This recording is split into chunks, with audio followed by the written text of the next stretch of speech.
এমবিবি বিশ্ববিদ্যালয়ে উচ্চশিক্ষা সংলাপ মন্ত্রী কিশোর বর্মণের।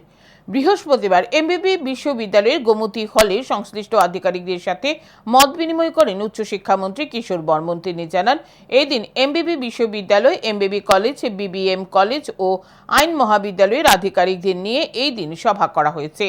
প্রতিটি উচ্চশিক্ষা প্রতিষ্ঠানকে যেন মডেল শিক্ষা প্রতিষ্ঠান হিসেবে গড়ে তোলা যায় সেই চেষ্টা চলছে। ছাত্রছাত্রীদের মূল্যবোধ ভিত্তিকে শিক্ষা ব্যবস্থাকে আরও জনপ্রিয় করে তোলার প্রচেষ্টা করা হচ্ছে।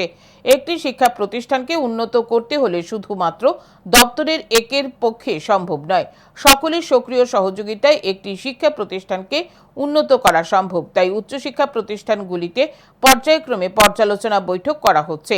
সেই বৈঠকে স্থানীয় প্রতিনিধিদেরও রাখা হচ্ছে, কারণ শিক্ষা প্রতিষ্ঠানে ছোট ছোট সমস্যাগুলি স্থানীয়ভাবে দ্রুত সমাধান করা সম্ভব।